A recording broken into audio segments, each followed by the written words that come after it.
सोचिए एक ऐसे इंसान के बारे में जिसकी पूरी जिंदगी ब्रह्मांड में, यूनिवर्स में एक परफेक्ट ऑर्डर, एक नियम खोजने में गुजर गई।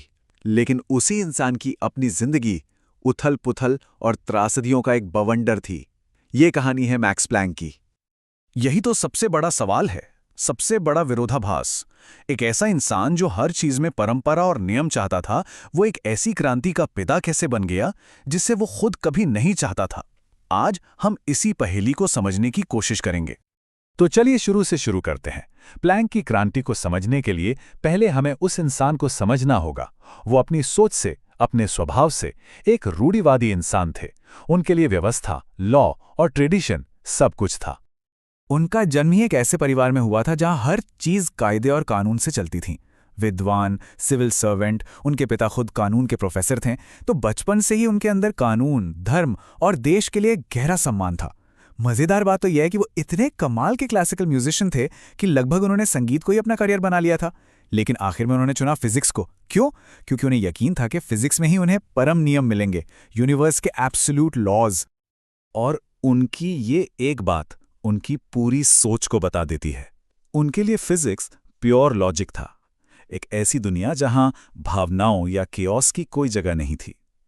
बस शुद्ध तर्क के जरिए दुनिया के रहस्यों को समझना, यही उनका मकसद था। और देखिए किस्मत का खेल, जब उन्होंने फिजिक्स पढ़ने का फैसला किया तो उनके प्रोफेसर ने उन्हें मना कर दिया। कहा कि वही फिजिक्स में तो जो कुछ खोजना था वो खोजा जा चुका है, अब तो बस छोटी मोटी चीजें बची हैं। लेकिन प्लांक का जो लॉजिक और व्यवस्था पर अटूट विश्वास था, वही उस परिपक्व साइंस की नींव हिलाने वाला था। और यहीं से कहानी उस वैज्ञानिक पहेली की तरफ मुड़ती है जिसे प्लैंक ने बड़ी अनिच्छा से, बड़ी बेमन से सुलझाया। ये वो संकट था जिसने उनकी उस क्रांतिकारी खोज की जमीन तैयार की। उस समय फिजिक्स की दुनिया में एक बहुत बड़ी प्रॉब्लम थी जिसे कहते थे द ब्लैक बॉडी प्रॉब्लम। अब प्लैंक जैसे इंसान के लिए जो ये मानता हो कि यूनिवर्स के हर सवाल का एक जवाब, एक नियम होना चाहिए, उसके लिए ये प्रॉब्लम एक चुभने वाली बात थी। ये साइंस के स्थापित नियमों में एक बहुत बड़ी दरार थी। इसे ऐसे समझिए, उस समय साइंटिस्ट के पास एक पहेली के दो अलग अलग टुकड़े थे। एक नियम था जो कम फ्रीक्वेंसी पर तो काम करता था, लेकिन हाई फ्रीक्वेंसी पर जाकर फेल हो जाता था। और दूसरा नियम हाई फ्रीक्वेंसी पर काम करता था, लेकिन कम पर नहीं। मतलब कोई एक ऐसा नियम था ही नहीं जो पूरी तस्वीर दिखा सके। और एक नियम तो हाई फ्रीक्वेंसी पर जाकर इतनी अजीब बात कहता था कि एनर्जी इन्फिनिट हो जाएगी, जिसे अल्ट्रावायलेट कैटास्ट्रोफी कहा गया। तो फिर साल 1900 में सब कुछ बदल गया। पहले तो प्लैंक ने एक लकी गैस लगाया, एक ऐसा फॉर्मूला बना दिया जो सारे एक्सपेरिमेंटल डेटा पर एकदम फिट बैठ रहा था। लेकिन प्लैंक के लिए ये काफी नहीं था। उन्हें जानना था कि ये फॉर्मूला काम क्यों करता है, और इसी क्यों को खोजने में उन्होंने 2 महीने लगा दिए। और यहीं पर उन्हें एक ऐसी बात मानने पर मजबूर होना पड़ा जो फिजिक्स की दुनिया को हमेशा के लिए बदलने वाली थी। और उस क्यों का जवाब था ये छोटा सा लेकिन जबरदस्त समीकरण, E=hν। इसका मतलब ये था कि एनर्जी एक बहती हुई नदी की तरह नहीं है, बल्कि पानी की छोटी छोटी बूंदों की तरह अलग अलग पैकेट में आती है।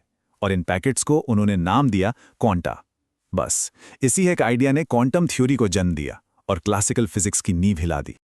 अब कोई सोचेगा कि इतनी बड़ी खोज के बाद तो वो जश्न मना रहे होंगे। जी नहीं, बिल्कुल नहीं। वो अपनी ही खोज से खुश नहीं थे। उन्होंने इसे एक हताश प्रयास कहा। वो एक ऐसे क्रांतिकारी थे जो क्रांति लाना ही नहीं चाहते थे। उन्होंने सालों तक कोशिश की कि कैसे भी करके अपनी इस थियरी को पुरानी क्लासिकल फिजिक्स के साथ मिला दें, लेकिन वो नाकाम रहे। और यहां से प्लैंक की जिंदगी का सबसे अजीब और दुखद दौर शुरू होता है। एक तरफ उनकी प्रोफेशनल लाइफ आसमान छू रही थी और दूसरी तरफ उनकी पर्सनल जिंदगी बिखर रही थी। ये वाकई एक गहरे विरोधाभास से भरी जिंदगी थी। साल था 1918। मैक्स प्लैंक को फिजिक्स का नोबेल प्राइज मिला। ये उनके काम पर, उनकी खोज पर दुनिया की सबसे बड़ी मोहर थी। ये उनकी प्रोफेशनल लाइफ का सबसे ऊंचा मुकाम था। लेकिन जिस समय उन्हें यह सम्मान मिल रहा था, उनकी अपनी जिंदगी में एक के बाद एक त्रासदियां हो रही थीं। नोबेल प्राइज से कुछ साल पहले और कुछ साल बाद के समय में उन्होंने अपनी पत्नी और अपने 3 बच्चों को खो दिया। और सबसे बड़ा दुख तो अभी बाकी था। जिस इंसान ने यूनिवर्स में ऑर्डर ढूंढा, उसकी अपनी जिंदगी में सिर्फ और सिर्फ क्योस ही था। और ये केओस, ये अव्यवस्था अपने चरम पर तब पहुंची जब प्लैंक के तर्क और सिद्धांतों का सामना हुआ नाजी शासन की कट्टरता से।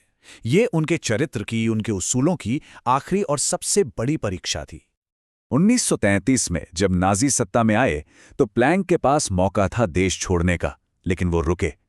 एक सच्चे देशभक्त की तरह उन्हें लगा कि वो अपने प्रभाव का इस्तेमाल करके सिस्टम के अंदर रहकर जर्मन साइंस को बचा सकते हैं। ये एक ऐसा फैसला था जो कर्तव्य की भावना से लिया गया था, लेकिन इसके नतीजे भयानक होने वाले थे। प्लैंक सीधे हिटलर से मिलने गए। उन्होंने तर्क दिया कि यहूदी वैज्ञानिकों को निकालना जर्मनी के साइंस के लिए तबाही होगी। और हिटलर का जवाब? हिटलर ने चिल्लाकर कहा कि अगर यहूदी साइंटिस्ट्स को हटाने का मतलब साइंस का खत्म होना है तो जर्मनी कुछ साल बिना साइंस के रह लेगा। ये वो पल था जब तर्क कट्टरता के सामने हार गया। लेकिन सबसे बड़ा और आखिरी झटका अभी बाकी था। प्लैंक के आखिरी जिंदा बेटे अर्विन पर हिटलर की हत्या की साजिश में शामिल होने का आरोप लगा और उन्हें मौत की सजा सुना दी गई। ये उस चिट्ठी का हिस्सा है जो प्लैंक ने हिटलर को लिखी थी, एक पिता की दिल दहला देने वाली गुहार। वो अपनी पूरी जिंदगी के काम, अपनी पूरी लेगेसी को दांव पर लगा रहे थे, बस अपने बेटे की जिंदगी के बदले। लेकिन उनकी ये अपील भी अनसुनी कर दी गई। इरविन को मार दिया गया। इतने दुख और तबाही के बावजूद मैक्स प्लांक की कहानी यहाँ खत्म नहीं होती। ये कहानी है इंसानी जज्बे की और एक ऐसी विरासत की जो आज भी जिंदा है। युद्ध के बाद जर्मनी के सबसे बड़े वैज्ञानिक संस्थान जिसे वो बचाना चाहते थे, उसका नाम उनके सम्मान में रखा गया, द मैक्स प्लैंक सोसाइटी। यह आज भी दुनिया के सबसे बड़े रिसर्च संगठनों में से एक है और उनके वैज्ञानिक और नैतिक अधिकार का एक जीता जागता सबूत है। और आखिर में उनका ये कोट सब कुछ कह जाता है। वो इंसान जिसने पूरी जिंदगी परम उत्तरों, एब्सोल्यूट आंसर्स की तलाश की, उसने आखिर में ये मान लिया कि हम खुद उस रहस्य का हिस्सा हैं जिसे हम सुलझाने की कोशिश कर रहे हैं। मैक्स प्लैंक की कहानी हमें याद दिलाती है कि कभी-कभी व्यवस्था की खोज ही अप्रत्याशित क्रांतियों को जन्म देती है और सबसे बड़ी ताकत अक्सर सबसे गहरे दुखों से ही निकलती है।